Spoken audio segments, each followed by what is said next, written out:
It's time we finally cover congressional insider trading. That's right, it's time to talk about how Nancy Pelosi has been killing it with options. Now, I pulled data from a few different sources. I want to focus on two key pieces that have been highlighted recently in the media. One is from capitaltrades.com, which covered the period from 2019 to 2021, and one from unusualwhales.com, which covered the period of 2020 to 2021. Now, right off the bat, the data from capitaltrades.com puts the overall trading volume from that time of 2019 to 2021 at somewhere just over $100 million in volume, whereas the data from unusualwhales.com puts just the 2020 to 2021 volume over $290 million.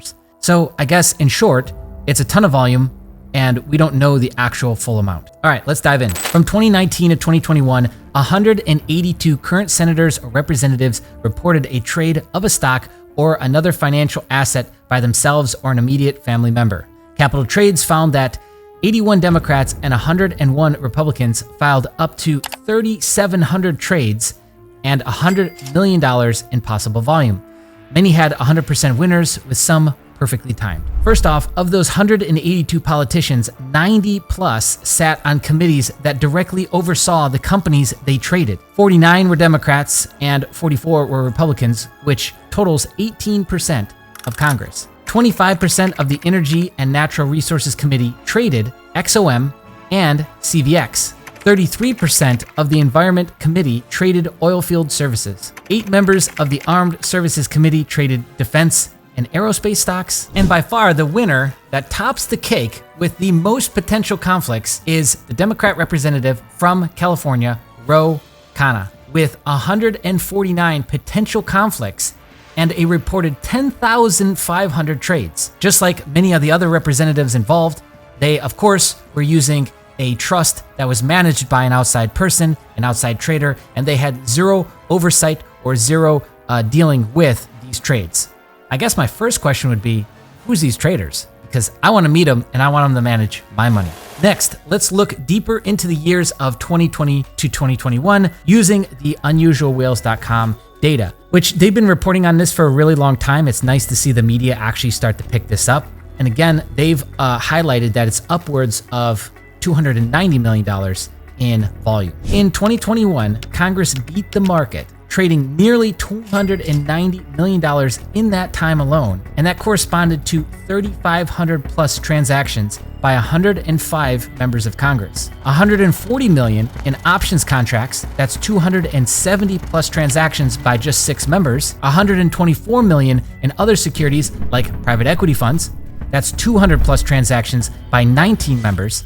And $500,000 in cryptocurrencies, which was about 25 transactions by 6 members. Here's a look at all the assets they bought and sold. It seems like options were a popular choice in that year, growing 5x compared to 2020. Now, I know everyone's here expecting to hear all about Pelosi's trading success, but she's actually not the top dog, even though she did extremely well. Here's a look at the options returns for 2021. You'll see she averaged a 36.6% return, but Blake Moore apparently beat her out with a 62.5% return. Not too shabby. Her total trades were over 35. The dollar amount was up to about 65,600,000 in volume. And the possibly conflicting trades that she executed on was the Tesla trade and the $1.2 trillion infrastructure bill, Microsoft and a $10 billion Army contract, and of course, who can forget NVIDIA and the $50 billion CHIPS Act. House Democrats were mostly into big tech, and Senate Republicans seemed to be more interested into non-energy minerals. Next, let's look at Congress's favorite companies. It would appear that tech and industrials like oil and gas reign supreme. Here's the top 10 purchased stocks by the House and what they sold. Meanwhile, in the Senate, the top 10 stocks bought were infrastructure and tech related, while the top 10 sold stocks were mostly just tech. Now, let's look at those juicy returns and the big winners. Here's a summary table showing you on average the amounts by party and branch, as well as the number of trades included, which is N, the standard deviation, SD, and the variance in percentage change, VAR. Maximum and minimum returns are all the way to the right. Now, the number that we're looking at and what we're interested in is the mean. On average, House Democrats and Republicans had returns of 14.7%, Senate Democrats were at about 15.4%, and Senate Republicans were just under 13%. To compare, we can take the same transactional period and estimate SPY returns. So all we would do is look at if we were to invest in the stock market in the S&P, what would those returns be?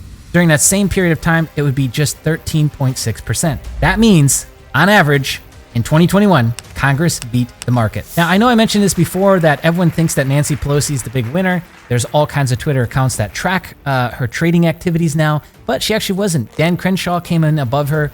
John Curtis, French Hill, Brian Mast, and of course, Austin Scott took the top spot. A quick look at the big winners in the House. You'll see Austin Scott, 780% gain, 571% gain, 564% gain. Brian Mast, Thomas Suzy, I think that's how you pronounce it, 375%.